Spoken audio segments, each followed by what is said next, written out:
하나님께 영광의 박수 올립니다. 십자가의 사랑보다 더 큰 사랑은 없는 줄 믿습니다. 십자가의 사랑을 노래하는 것보다 더 즐겁고 감사한 일은 없는 줄 믿습니다. 하나님께서 우리 찬양대를 통해서 귀한 십자가의 사랑 노래하도록 하셨는데 얼마나 감동이 되는지 모르겠습니다. 지난 한 주간도 평안하셨습니까? 일본의 대형 쓰나미가 덮쳤죠. 그러나 성도 여러분, 여러분은 물 가운데 지날 때에도 물이 여러분을 침몰치 못하고 불이 여러분을 사르지 못하게 될 줄로 믿습니다. 말세에 어떤 재앙이 온다 할지라도 믿는 자들은 하나님께서 지켜주신다고 약속했습니다. 저는 그 약속을 확실히 믿습니다. 이미 어느 네티즌이, 한국의 네티즌이 일본의 지진을 예언했다고 해서 화제가 됐죠. 일본 7.2 지진으로 지금 지구 전체 지각이 요동치고 있는데 내일부터 일주일 동안 긴장하라 경고의 글을 올렸는데 정말 대지진이 발생했습니다. 이것은 영화가 아니었습니다. 우리는 TV 화면으로 보기 때문에 마치 영화를 보는 것처럼 느낌이 별로 나지 않는데 이거는 현실이었습니다. 일본에서 지진이 관측된 지 140년 만에 최대 규모였던 8.9라는 강진이 일어났고 그 위력은 히로시마에 터졌던 원자폭탄의 5만 배의 위력이었다고 하고요. 최고로 10m 높이의 강력한 파도의 쓰나미가 일본 동부 해안의 수백 킬로미터를 갖다가 싹 쓸어버렸습니다. 커다란 배를 쓸어버렸습니다. 치고 들어갑니다. 자동차가 밀려나갑니다. 집이 종이장처럼 흩어져 버립니다. 버스가 날아갑니다. 큰 트레일러가 밀려갑니다. 심지어는 열차도 사라지고 우리는 멀리서 이 장면 TV로 똑똑히 목격해야 했습니다. 곳곳에서는 화재가 발생해서 걷잡을 수 없을 정도로 불길이 치사오르기 시작했고 센다이 공항과 디즈니랜드도 물에 잠겼고 나리타 공항도 폐쇄했다가 최근에 어제 오픈했다는 얘기를 들었고 또 원자력 발전소에 그 외벽이 터져서 냉각수가 내려가니까 전기가 끊어져서 공급이 안 되니까 거기에 있던 그 우라늄이 열을 발산해갖고 그냥 터져버려서 지금 방사능이 누출되고 있습니다. 그래서 제가 얼마 전까지 접한 뉴스를 보면 160명이 지금 방사능에 누출되었다라고 이렇게 발표하는 것을 보았습니다. 세슘이라는 것이 나왔는데 이것이 무엇이냐면 지난번 체르노빌 원자로에서 방사능이 누출돼갖고 그것에 감염돼서 기형이 되거나 암에 발생하거나 그래서 고통을 겪는. 그래서 그 체르노빌 그쪽 그 원자로가 터졌던 데는 다시는 거기에 지금 아직도 현재 그 도시가 황폐화돼 갖고 사용하지 못하고 아무도 가지 못하는 그런 곳이 되고 있는 것을 볼 수가 있습니다. 심지어는 일본의 수도 심장부라고 할 수 있는 도쿄 시내 곳곳에서 검은 연기가 피어올라가고 건물이 금이 가고 쓰러지고 간판이 떨어지고 어느 것도 피할 수 없을 정도로 아비규환의 그 현장 속을 우리는 뉴스를 통해서 똑똑히 볼 수 있었습니다. 통신이 두절되고 계속해서 지금도 현재 규모 6.0 이상의 여진이 발생하고 있다. 얼마 전까지 제가 본 결과로는 1600여 명의 사망자 실종자가 나타났다고 하는데 그 이상이라고 하죠. 지금 만여 명이 지금 어디 있는지 알지 못한다고 하죠. 포획되어 있다고 하죠. 재앙입니다. 분명히 대재앙입니다. 디제스터입니다. 영화가 아닙니다. 현실입니다. 일본에서 일어났지만 우리나라에도 우리가 사는 이곳에도 일어날 수 있다는 것입니다. 지난번에도 인도네시아 수마트라 섬에서 대지진이 일어나서 쓰나미가 그 인도네시아 섬을 들이닥쳐갖고 수십만 명의 사람들이 생명을 잃고 일터를 잃었죠. 이번에는 일본이 잘 준비되어 있어서 그 많은 사람들의 생명을 앗아가지는 그만큼은 앗아가지 않았다 할지라도 그러나 이번에 사라진 재산의 규모는 그보다 훨씬 더 많을 것입니다. 인간이 아무리 준비한다고 하더라도 하나님은 한 번 부시면 날아갈 수밖에 없는 것이 우리 연약한 인간의 모습이라는 것입니다. 아무리 인공 구름을 만들고 그래서 비를 내리게 만들고 인공 태양을 만든다 할지라도 우주선을 달나라에 보낼 뿐만 아니라 저 태양계 밖으로 내보낸다 할지라도 여전히 우리가 손댈 수 없는 것이 바로 무엇이냐? 하나님의 영광이라는 것입니다. 저는 이번 기회를 통해서 그들이 하나님의 살아계심을 깨닫고 하나님께로 돌아오는 역사가 있었으면 좋겠습니다. 여러분, 이것을 위해서 우리는 끊임없이 기도해야 할 줄로 믿습니다. 그런데요, 이 대지진이 이번에만 일어난 것이 아니라고 하죠. 1월 달에는 파키스탄 남서부에서 규모 7.2의 강진이 있었고, 또 2월 22일에는 뉴질랜드의 크라이스트처치라는 시티에서 규모 6.3의 지진이 있었고, 일본 대지진이 일어나기 바로 전날인 그 3월 12일인가요? 그날에는 중국의 윈낭성 잉장이라는 곳에서 규모 5.8의 지진이 일어나서 200명 이상이 사상했다고, 죽었다고 합니다. 그런데요, 특이한 사항은 이 지역에 지진이 2달 사이에 무려 1200회가 감지가 됐다는 것입니다. 그리고 지금도 여전히 지진이 감지가 되고 있다는 것입니다. 도쿄도 일본도 마찬가지죠. 지금도 현재 계속해서 여진이 발생하고 있는 것이죠. 얼마 전부터 백두산도 폭발할 것이라는 것이 뉴스에 나왔습니다. 그래서 그 개마고원 일대는 지금도 지진이 감지되고 있다고 합니다. 백두산이 세계 5대 화산 가운데 하나라고 합니다. 그것이 150년 전에 한번 터졌다는 기록이 있는데요, 그것이 한번 폭발하면은요, 이 일본은 물론 이 미국과 저 유럽까지도 여름이 없을 정도로 그 재가 덮인다고 합니다. 천지에 고여 있는 물은 20억 톤이나 돼 갖고 그것이 쏟아지면은 그 지역은 대홍수를 맞이하게 될 것이라는 것입니다. 어느 분이 전화 오셔서 참 안타까운 사실, 함께 기도합시다라고 말씀하시면서 이 버지니아라는 곳은, 그래서 버지니아, 메릴랜드, 그 다 이름이 예수님 어머니 이름을 땄거든요. 버진, 그리고 또 메리. 그래서 이곳이 안전한 곳이다. 근데 실질적으로 이곳이 안전한 곳이라고 합니다. 눈도 많이 안 오고요, 이 허리케인도 피할 수 있고요. 그래서 DC를 여기다가 만들었다 하는 얘기 들었습니다.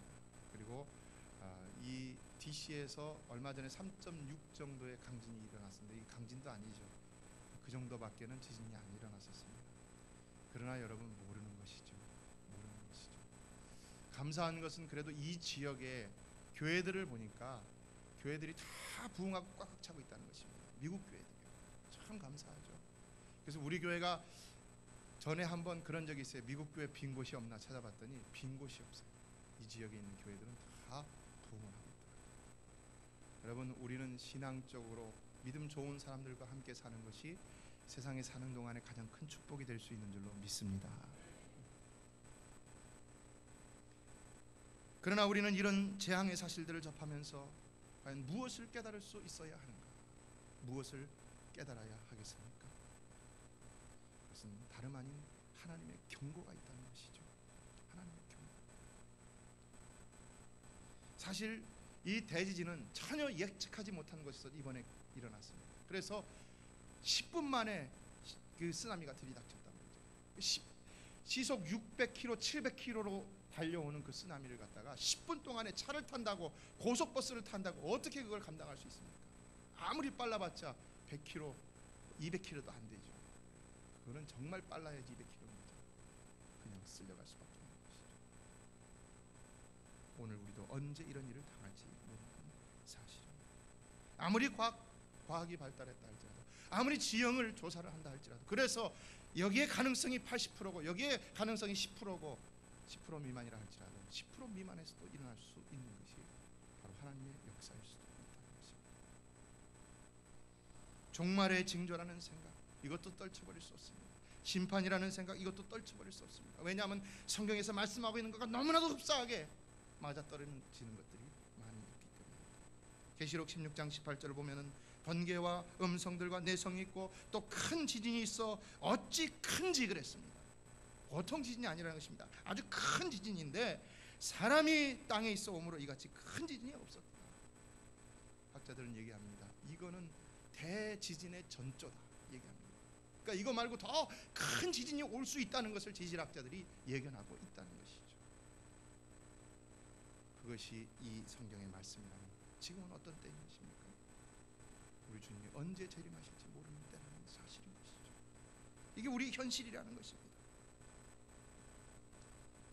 물론 이것 때문에 우리가 공포 가운데 사로잡혀서는 아니 될 줄로 믿습니다. 여러분, 우리는 어떤 지진이 온다 할지라도 하나님만 믿으면 될 수 있는 줄로 믿습니다. 어떤 심판이 온다 할지라도 하나님 붙들어야 돼요. 하나님 붙들면 되는 것입니다. 성경에서 말하는 일이 일어났다면 성경대로 살면 되는 것입니다. 그러면 성경의 약속대로 우리가 보호를 받을 수 있는 것입니다. 아이러니하게도 최근 발생한 지진들이 거의가 다 예수를 믿지 않거나 또 예수를 믿다가 타락했거나 아니면 우상 숭배가 많은 지역 혹은 예수 믿는 자들을 엄청나게 핍박하는 지역, 이런 곳에서 발생하였다는 사실입니다. 성경 곳곳에서 종말에 일어나겠다고 했던 일들, 민족이 민족을 대적하여 싸운다는 말, 우리는 남북한이, 이 말에 대해서 남북한이 싸울 것이다, 예전에는 동독과 서독이 싸울 것이다, 이런 얘기만 했는데 지금 어떤 현상이 일어나고 있습니까? 저 튀니지에서 민족과 민족이 싸우면서 그 내전이 일어났습니다. 그것이 이집트로 번지고 지금은 리비아로 번지고 저 예멘으로 번지고 중동 전체로 퍼져나가고 있습니다. 그것을 세상에서는 민주화 운동이라고 얘기합니다. 그러나 성경은 뭐라고 말합니까? 성경에서는 말세의 징조라고 말씀합니다. 우리는 어떻게 해야 할까요? 이번에 일본의 어떤 분이 자기가 크리스찬이라고 소개하면서 이런 글을 자기 인터넷 트위터에 올렸다고 하죠. 일본에서 큰 지진이 일어났습니다. 죄 많은 일본이지만 한국의 여러분, 기도해 주십시오. 전철도 모두 멈추고 있습니다. 작은 아이도 집에 돌아갈 수 없습니다. 기도해 주십시오. 부탁합니다. 성도 여러분, 재난을 당하는 지역이 어떤 지역이든, 그것이 예수를 믿는 곳이든 안 믿는 곳이든, 그것이 원수의 나라라 할지라도 우리는 우리 주님과 같이 누구든 긍휼의 마음을 품고 기도하는 자가 되어야 할 줄로 믿습니다. 기도해요. 니느웨를 향해서 하나님께서는 복음을 전하라 가라, 재앙이 있을 것이니까 요나 선지자를 보냈죠. 근데 안 가니까 어떻겠습니까? 하나님이 사실은 치신 것이죠. 하나님 원수를 향하여 가라고 우리에게 말씀하고 있다는 것입니다. 그런데 우리가 안 하면은 하나님 우리도 돌이키게 만드신다는 것입니다. 해야 할 사명이라는 것입니다. 종말의 진정들이 나타나서 심판을 받는다, 우리가 기뻐할 것이 아니라 절대로 기뻐할 이유는 없죠. 그러나 우리는 그 영혼들을 위해서 기도하고 복음을 전할 수 있어야 한다는 것입니다. 진정 사랑을 베풀 수 있어야 한다는 것입니다. 또한 우리는 이것이 종말의 징조이든 아니든 언제라도 주님을 맞이할 준비를 할 수 있어야 하는 줄로 믿습니다. 이 경고의 메시지를 들으면서 나도 언제든지 주님 앞에 갈 수 있겠구나 하는 이런 경각심을 가지고 준비하는 자가 되어야 한다는 것입니다. 그렇다면 우리는 어떻게 준비해야 할까요? 그것은 오늘 본문의 주제와 같이 내가 거룩하니 너희도 거룩하라, 그것은 거룩이라고 믿습니다. 이 거룩, 내가 거룩하니 너희도 거룩할지어다, 이 말씀은 원래 레위기에 나오는 말씀이죠. 그런데 이 말씀을 직역해 보면 이런 의미가 있습니다. 내가 거룩하기 때문에 너희도 거룩할지어다. 하나님이 거룩하기 때문에 우리가 거룩해야 한다는 것입니다. 우리를 부르신 하나님께서 거룩하시기 때문에 그 부르심을 받은 우리도 마땅히 거룩해야 한다는 것입니다. 우리를 부르실 뿐만 아니라 저 하늘나라로 인도하셔서 영원토록 우리와 함께 하실 하나님이 거룩하시기 때문에 우리도 마땅히 거룩해질 수 있어야 한다는 것입니다. 거룩은 성도에게 주어진 궁극적인 과제요, 임무요, 목표라는 사실입니다. 그런데 우리가 거룩해질 수 있습니까? 여러분, 우리는 거룩해질 수 있는 줄로 믿습니다. 어떻게요? 오늘 보면 13절에 말씀하고 있죠. 뭐라고 말합니까? 예수 그리스도에 나타나실 때에 우리에게 온전히 가져올 은혜라고 말씀하고 있습니다. 여러분, 하나님의 은혜가 우리를 능히 거룩하게 하실 수 있는 줄로 믿습니다. 지금은 남이 보기에 내가 좀 부족하고 못난 점도 있고, 내가 보기에 남이 좀 부족하고 못나고 못된 점도 있을지 모르지만, 그러나 하나님의 은혜 받으면 온전해질 수 있는 줄로 믿습니다. 그런데 여기 뭐라고 말씀하고 있습니까? 그리스도에 나타나실 때에, 종말의 때에 가져올 은혜라고 했습니다. 뭘 말합니까? 미래를 말하고 있는 것이죠. 현재 우리가 부족하고 연약할 수 있는 것을 인정하는 것입니까? 안 하는 것입니까? 인정하는 것이죠. 현재는 조금 거룩에 부족하고 연약한 것을 할 수 있는 그런 상태를, 죄악직 범죄하고 다윗과 같이 실수하고 그럴 수 있는 것을 인정하는 것입니까? 안 하는 것입니까? 인정하는 것이죠. 그러나 그래도 어떻게 하신다는 것입니까? 그리스도께서 나타나실 그때에는 우리에게 더 온전해질 수, 완전해질 수 있는 은혜를 베풀어 주신다는 것이죠. 온전히 말은 펄픽을 말하는 것입니다. 완전을 말하는 것입니다. 능히 그렇게 될 수 있다는 것입니다. 그러나 우리는 여전히 우리가 현실 속에서 느끼는 우리 죄성으로 인한 부족함과 연약함, 죄악됨, 심지어 더 나아가서 사악함, 이런 모습을 우리 자신에게서 또 남에게서 발견하면서 갈등 가운데 살아가고 있습니다. 내가 거룩하니 너희도 거룩하라 했는데 나는 어떻게 거룩한 삶을 살아갈 수 있는가? 내가 입을 열었다만 하면 실수할 때가 있고, 내 마음속에 무엇이 들어오면 그것이 나를 어찌할지 못할 때가 많이 있는데, 나는 과연 어떤 삶을 살아야 할 것인가? 나는 아직도 내 자신이 깨어지지 않고 부서지지 않아서 내 고집대로만 살려고 할 때가 너무나 많은데, 나는 어떻게 해야 할 것인가? 어떻게 해야 되겠습니까? 이에 오늘 본문은 우리에게 중요한 네 가지 사실을 가르쳐주고 있다고 생각합니다. 그 네 가지를 함께 살펴보며 은혜를 나누도록 하겠습니다. 첫 번째, 우리 다 같이 13절을 읽어보겠습니다. 13절 말씀 읽겠습니다. 시작. 그러므로 너희 마음의 허리를 동이고 근신하여 그리스도 예수에 나타나실 때에 가져올 은혜를 온전히 바랄지어다. 사랑하는 성도 여러분, 우리는 지금은 부족하다 할지라도 우리가 하나님 앞에 가는 그 순간에, 그것이 우리 우주의 종말이든 개인의 종말, 죽음이든, 우리는 하나님의 은혜로 인하여서 온전해질 수 있는 은혜를 받을 것이라는 이 사실을 항상 바라고 신앙생활해야 할 줄로 믿습니다. 그런데 어떻게 그렇게 신앙생활하라 하느냐? 뭐라고 했습니까? 마음의 허리를 동이고 근신하라고 말씀하고 있죠. 근신하라는 말씀은요, 원문을 보니까 단어가 술 취하지 말고 깨어 있으라는 말입니다. 술 취하지 말고 깨어 있어. 소버. 정신이 살아 있어야 한다는 것입니다. 그리스도인들은 항상 정신이 살아 있어야 돼요. 분별력이 있어야 합니다. 분별력이.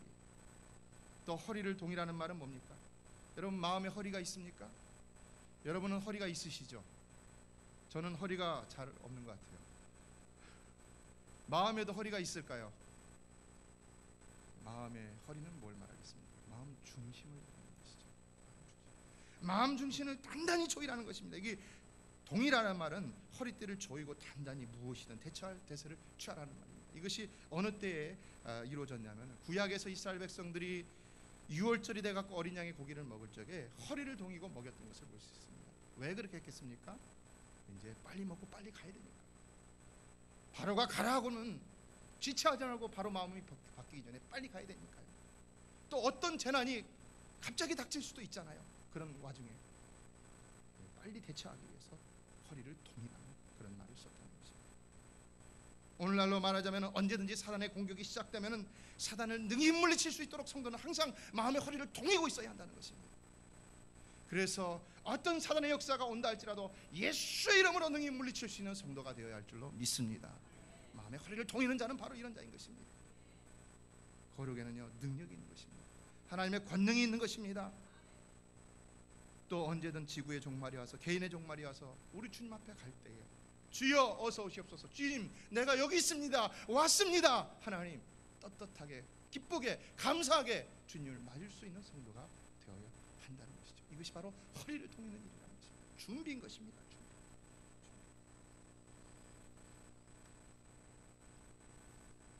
준비. 25세 젊은 나이에 중국 땅을 밟아서 평생을 중국 선교에 헌신했던 허드슨 테일러 잘 아시죠? 이분에게 사람들이 질문했습니다. 선교사님은 어떻게 일생을 선교사로 보낼 수 있었습니까? 그러면서도 행복할 수 있었던 비결은 무엇입니까? 그랬더니 이 허드슨 테일러가 이렇게 말씀했다고 합니다. 나의 헌신과 행복의 비결은 하루를 어떻게 시작하느냐에 달려 있습니다. 연주자는 음악회가 시작되기 전에 악기를 조율합니다. 튜닝을 하죠. 음을 맞추죠. 음악회가 끝난 뒤 조율한다면 어리석은 일이죠. 나는 아침에 일어나면 기도와 말씀으로 하나님의 뜻에 나의 생각을 맞추는 조율하는 일부터 시작합니다. 그러면 인생이 보람되고 행복해지게 마련입니다. 마음의 허리를 동이고 조율하는 말은 뭡니까? 매일과 같이 하나님과 튜닝을 하라는 것입니다. 채널을 맞추라는 것입니다. 매일 내일 삐뚤어졌을지 모르는, 튜닝이 좀 샵이 되고 플랫이 됐을지 모르는 우리 삶을 잡고 하나님 앞에 조정하라는 것입니다. 항상 조정해 있으라는 것입니다. 조정에 있기만 하면 어떤 일이 닥쳐도 우리는 능히 즉각적으로 대처할 수 있다는 것입니다. 왜요? 하나님과 통로가 맞춰져 있으니까 하나님의 능력이 우리에게 임할 수 있다는 것입니다. 중요한 것은 튜닝이라는 것입니다. 바로 이 매일매일 튜닝하는 것이 마음을 동이고 조이라는 의미라는 것입니다. 그래서 매일매일의 경건생활이 아주 중요한 것이고 그것이 진정 인생의 행복의 조건이 될 수 있다는 것입니다. 그래서 마틴 루터는 행복을 얻으려고 몸부림치지 말고 거룩하게 살려고 몸부림치라 라는 말을 했습니다. 사랑하는 성도 여러분, 교회에 나오셔도 좋고 집에서 하셔도 좋습니다. 그러나 이번에 특별 서원 새벽 기도회로 모입니다. 여러분 주님 앞에서 어디 계시든지 간에 교회 나오시면 더 좋겠고요. 누구 바라보지 마시고요. 하나님과 날마다 매일의 삶 속에서 여러분의 삐뚤어진 수 있는 그런 삶의 채널을 하나님께 늘 마치는 작업을 하심으로 언제 어느 때라도 여러분을 통하여 하나님 역사하시는 놀라운 역사와 은총이 있게 되기를 주님의 이름으로 축원합니다. 두 번째로 14절에 말씀하고 있습니다. 14절을 다 같이 읽어보겠습니다. 시작. 너희가 순종하는 자식처럼 이전 알지 못할 때에 줬던 너희 사역을 본삼지 말고, 뭐라고 말씀하고 있습니까? 사역을 본삼지 말라라고 했습니다. 어떤 사역이냐? 순종하는 자식처럼 이전에 알지 못하던 때, 하나님을 알지 못할 때, 불신앙의 삶을 살 때, 탐욕과 음욕과 분노와 미움과 시기와 질투와 이런 더러운 사사로운 이런 감정의 욕망에 사로잡혀 살 그때의 사역을 본받지 말라는 것입니다. 본삼지 말라. 그걸로 모델로 우리의 파운데이션으로 삼지 말라는 것입니다. 기초로 삼지 말라는 것입니다. 우리 안을 다 그것을 쓸어버리고 설령 우리가 순간마다 때마다 탐욕이 일어날 수도 있고 음욕이 일어날 수도 있고 분노가 일어날 수도 있고 시기가 일어날 수도 있고 질투가 일어날 수 있다 할지라도 그것이 우리의 기본적인 마음의 근본이 되어서는 아니 된다는 것입니다. 싹 다 쓸어버리라는 것입니다. 하나님은요 우리 연약함을 아십니다. 그래서 예수 그리스도께서는 우리의 모든 연약함을 다 채울하셨다고 그랬습니다. 그 채울하신 우리 주님께서 우리를 위해서 십자가를 지심으로 우리가 은혜의 보좌 앞에 그의 보혈로서 능히 나갈 수 있다고 히브리서 기자는 말씀했습니다. 사랑하는 성도 여러분, 부족하다 할지라도 우리는 분명히 하나님 앞에 다 나갈 수 있는 자들인 줄로 믿습니다. 하나님의 은혜를 능히 받을 수 있는 자들인 줄로 믿습니다. 중요한 것은 뭐냐? 근본적으로 기본적으로 우리 속사람이 변화되어 있어야 합니다. 때때로 실패하고 실수하는 한이 있다 하더라도. 그래서 열왕기상 8장에서 하나님께서 솔로몬의 기도에 응답하실 때 뭐라고 말씀했습니까? 너희들이 다윗의 행함과 같이 행하면 내가 약속을 들어주리라. 너희들이 내 말씀에 잘 순종하고 절대적으로 순종하면 내가 너희 약속을 들어주리라 하지 않냐고, 다윗의 행함과 같이 행하면 들어주리라. 무슨 말입니까? 다윗이 온전히 하나님 말씀 100% 잘 지켰습니까? 그렇지 않죠. 그러나 그는 정말로 온전히 100% 하나님 말씀 지키려고 노력을 했죠. 실패하다가도 그래서 어떻게 했습니까? 하나님 앞에 그래서 징계를 받았을 적에 그는 하나님 앞에 무릎 꿇고 근심하면서 절대적으로 눈물을 흘리면서 하나님 앞에 기도하면서 그 모든 삶이 회복되는 은총을 입었던 것을 볼 수가 있습니다. 그는 범죄 중에도 하나님을 의지하는 자가 되었고요, 징계 중에도 하나님을 의지하는 자가 되었고요, 그러나 절대로 하나님 외에는 의지하는 것이 없었다는 것입니다. 오늘날 우리도 실패하고 낙심하고 절망한다 할지라도 하나님 외에 의지하는 것이 없다면, 하나님만 바라보는 삶을 산다면 하나님 우리 능히 은혜 베풀어 주셔서 어떤 때라도 우리를 일으켜 세워 주신다는 것입니다. 그것이 우리의 근본이 되어야 한다는 것입니다. 그것이 바로 우리의 거룩한 소욕이라는 것입니다. 우리가 근본으로 삼아야 할 성령의 욕구라는 것입니다. 그런지 그리스도 안에 있으면 새로운 피조물이라. 이전 것은 지나갔으니 보라 새 것이 되었도다.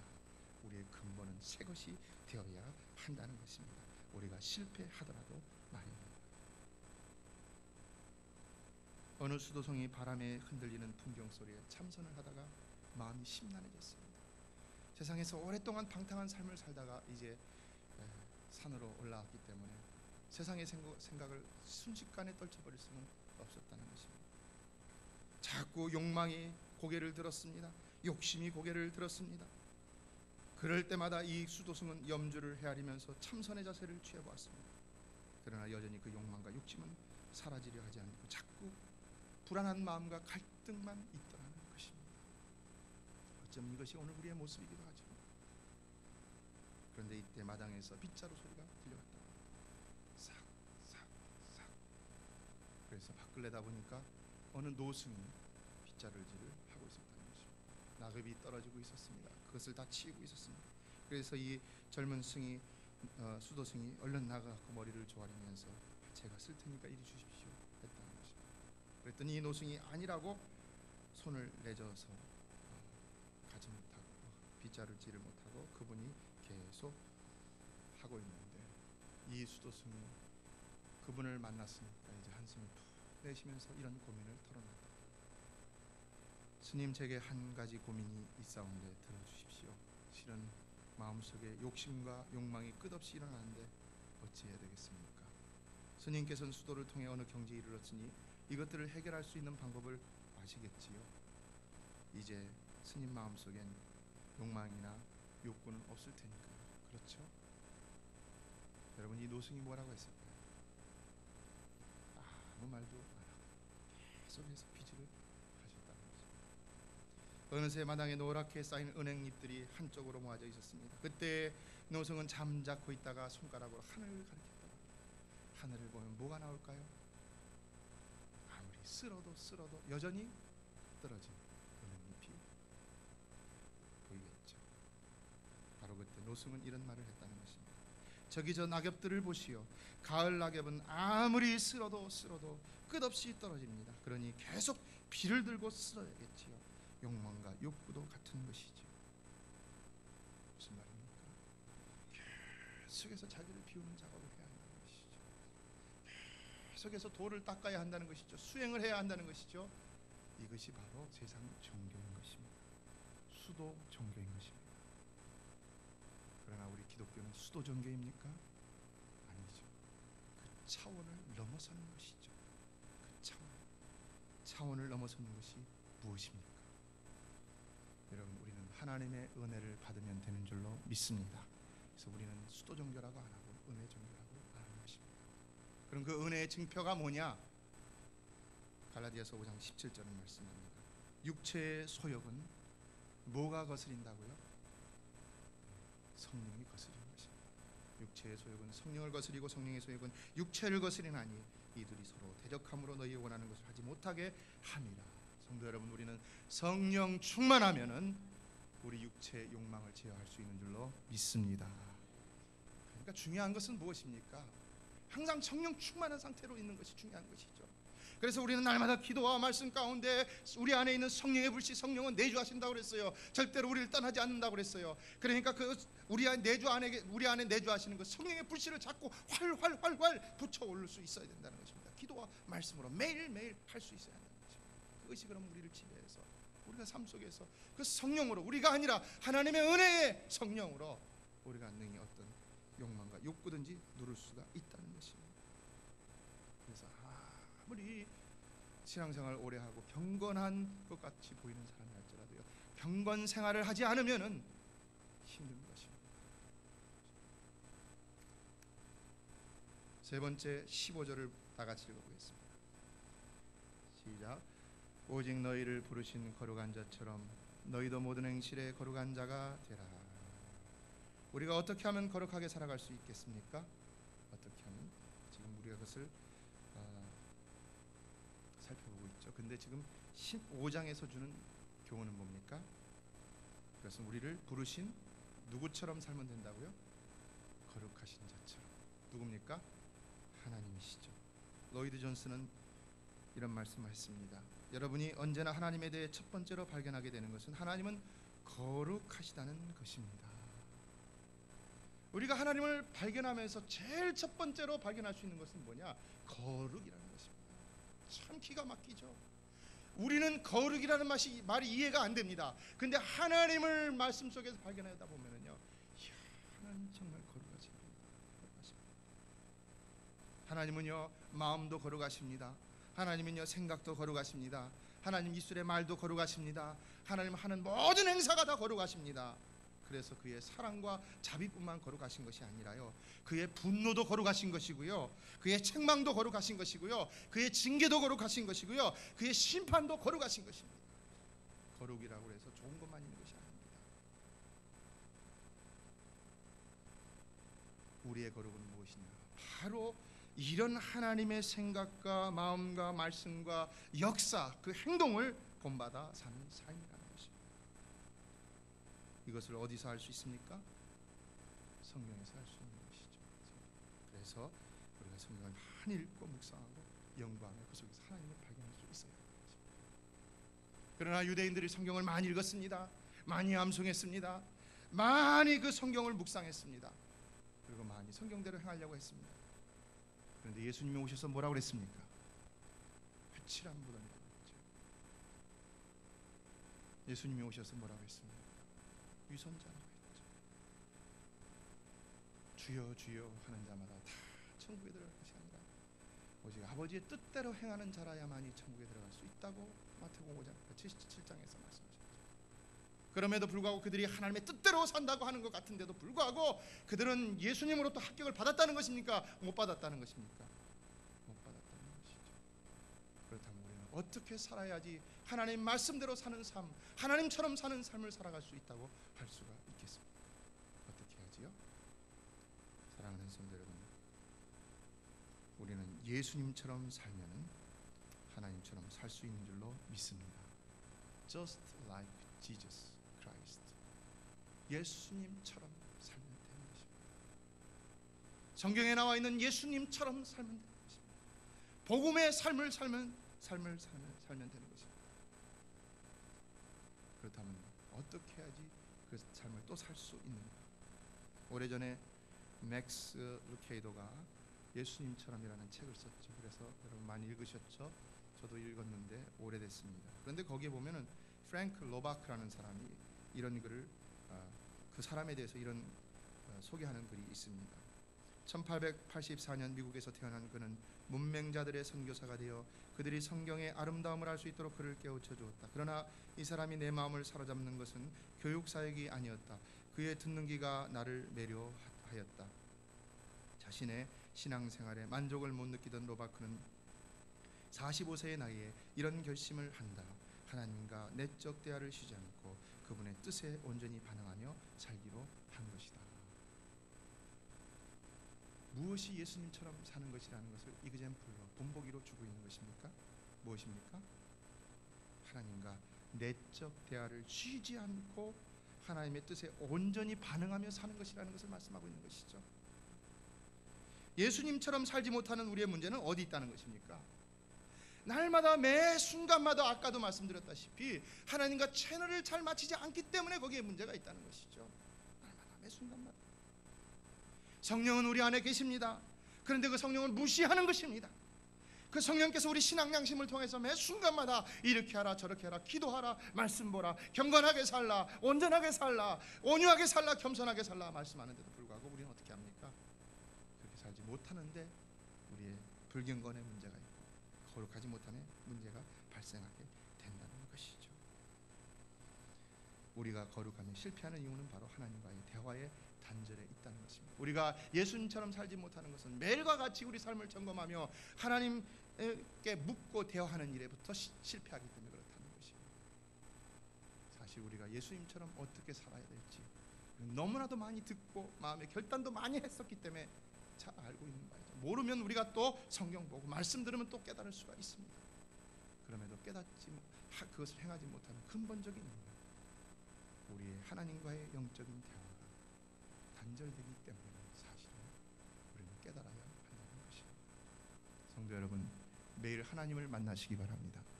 매일 성령님을 만나시기 바랍니다. 매일 예수님처럼 살게 될 줄로 믿습니다. 그러므로 네 번째 17절 다 같이 읽어보겠습니다. 시작. 너희의 나그네로 있을 때를 두려움으로 17절 시작. 외모로 보시지 않고 각 사람의 행위대로 판단하시는 자를 너희가 아버지라 부른즉 너희의 나그네로 있을 때를 두려움으로 지내라. 두려움으로 지내라. 그렇기 때문에 우리 삶은 절제해야 한다는 것이죠. 내가 하고 싶은 거 잠깐 미루고 하나님 앞에서 갖는 시간을 더 가져야 한다는 것이죠. 여기 두려움으로 지내라는 말은요, 원문에서 보면 신중한 태도로 살라는 것입니다. 신중한 것이 뭡니까? 이것이 옳으냐 그러냐 항상 먼저 판단하고 행하라는 것이죠. 어느 분이 목사님에게 오셔서 이런 솔직한 고백을 털어놓았다고 합니다. 자기의 인생은 그저 기쁘고 즐겁게 살면 최고라고 생각해갖고 늘 마음에 있는 말을 숨기지 않고 기쁘고 즐겁게, 그러나 아무 사심 없이 얘기를 하고 다녔는데, 그랬는데 이런 진심을 아는 사람은 정말 그분을 좋아하고 그랬는데 어떤 사람들은 오해하는 사람들이 있더라는 것입니다. 근데 이분이 그렇게 하다가 충격을 받았습니다. 그래서 목사님에게 온 것입니다. 그 목사님에게 찾아와서 하나님이 싫어하시는 것 같습니다. 하나님 자꾸 바꾸라고 하시는 것 같습니다. 나는 이렇게 인생을 기쁘게 사는 것이 하나님 앞에서 바른 것이라고 생각해서 바꾸지 않으려고 했는데 자꾸 나 때문에 다른 사람이, 모든 사람은 아니지만, 내가 틀린 것이 아니기 때문에 모든 사람은 아니지만 간혹 상처받는 사람이 생깁니다. 또 그것 때문에 복음 전파의 문이 막힐 때가 있는 것 같습니다. 하나님 이것을 깨닫게 해주시면서 나로 하여금 변화라고 말씀하십니다. 너무 시무룩해져 있었다고 합니다. 그래서 목사님이 그런 말씀을 드렸다고 합니다. 성도님, 우리가 부족하고 연약한 것에 대해서는 슬퍼하고 고칠 수 있어야 합니다. 그러나 이제 그렇게 슬퍼하고 하나님 앞에서 변화되기를 결단했다면 실망하고 낙심하지 마십시오. 하나님이 우리에게 원하시는 것은 실망과 낙심이 아니라 변화인 것입니다. 그러므로 이제는 하나님께서 집사님, 성도님을 변화시켜 주셨으니까 기쁘게 살아가십시오. 기쁨을 회복하십시오. 매 순간마다 하나님은 우리에게 이렇게 신중함을 사인해 주시죠. 우리가 말하는 것도 신중하고 행동하는 것도 신중하고 하나님이 하시는 것입니다. 그래서 우리는 그 신중하게 하라고 하시는 하나님의 터치에 우리는 언제든지 응할 수가 있어요. 그러나 여러분, 그것 때문에 너무 낭망하고 절망하고 슬퍼하지 말라는 것입니다. 하나님 우리에게 원하시는 건 변화이지 나라금 낭만과 실패 가운데 있게 하시는 것이 아니라는 사실입니다. 그러므로 성도 여러분, 무엇보다도 중요한 하나님이 여러분에게 주신 구속의 은혜, 기쁨의 구원의 기쁨을 결코 어느 순간에도 놓치지 않는 여러분 되시기를 주의 이름으로 축원합니다. 결코 어느 것도 우리의 구원의 기쁨의 발목을 잡아서는 안 되는 것입니다. 말씀을 맺습니다. 오늘 본문이 주시는 교훈, 거룩을 위한 교훈 4가지를 살펴보았습니다. 첫째, 마음의 허리를 동이고 근신하라고 했습니다. 두 번째는 사역을 번삼지 말라고 했습니다. 세 번째는 하나님처럼 생각하고 말하고 행동하려 노력하라고 했습니다. 네 번째는 두려움으로 신중함으로 살라고 했습니다. 그러나 하나님께서 그렇게 하실 때 또한 실망치도 말라고 했습니다. 그것은 우리에게 주신 은혜이기 때문에 이전 것은 지나갔으니 보라 새 것이 되었다. 날마다 새로움 가운데 살아가게 하시는 하나님의 은총이기 때문이라는 것입니다. 그러나 우리가 이 모든 것을 다 한꺼번에 이룰 수 있겠는가? 사실 이 4가지는 정답 중에 정답이라는 거예요. 우리는 너무나도 이 말씀을 읽지 않더라도 잘 알고 있을 것입니다. 그럼에도 불구하고 우리가 이 말씀대로 살지 못한다는 이런 갈등이 있습니다. 긴장관계가 있습니다. 어떻게 해야 할까요? 어떻게 해야 할까요? 그런데 오늘 본문을 보니까 계속해서 18절로 19절은 말씀합니다. 우리가 구속함을 얻은 것은 은이나 금같이 없어질 것으로 한 것이 아니요 오직 흠없고 점없는 어린 양 같은 그리스도의 보배로운 피로 한 것이니라. 성도 여러분, 만일 없어질 것으로 우리를 구속하셨다면 그것이 없어질 때 우리의 구원도 없어질 것입니다. 그러나 없어지지 않을 흠도 없고 점도 없는 보배로운 피로 하셨다는 말씀 뭡니까? 우리의 구원은 결코 없어질 수가 없다는 것입니다. 하나님께서 우리에게 허락하신 구속의 기쁨은 결코 누구도 빼앗아갈 수가 없다는 것입니다. 어떤 상황 속에서도 그것이 비록 우리가 징벌을 받고 하나님으로부터 징계를 받는 순간이라 할지라도 구원하신 기쁨은 누구도 빼앗아갈 수가 없다는 것입니다. 우리를 거룩히 하시고자 하시는, 우리를 선택하신 하나님의 열정은 그러므로 결코 중단이 없다는 사실을 우리는 항상 keep in mind, 마음에 명심할 수 있어야 하는 것입니다. 바로 이것이 우리가 실패하는 순간을 맞는다더라도 또다시 일으켜주시고 또다시 일으켜 세워주시는 신학적인 용어로 말하는 성도의 견인이라는 것입니다. 바로 이 은혜로 우리는 다가올 온전케 하시는 은혜를 향하여서 주님 맞을 준비를 하며 살아가고 있는 것입니다. 성도의 견이라는 것은요, 우리가 하나님의 손을 붙잡는 것이 아니라 하나님이 우리의 손을 붙잡아 주시는 것입니다. 우리가 하나님의 손을 붙잡는다면 우리가 연약할 때 그 손을 놓을 수 있기 때문에 실패할 수도 있는 것입니다. 하나님의 손은 변함이 없는 줄로 믿습니다. 그러므로 절대로 하나님은 실패하는 법이 없으신 바와 같이 우리의 구원도 실패하는 법이 없다는 사실입니다. 그러므로 21절은 뭐라고 말씀하고 있습니까? 우리의 믿음과 소망은 오직 하나님께만 있다고 말씀했습니다. 프린스턴 대학의 어느 학생이 다음과 같은 고민을 털어놓았습니다.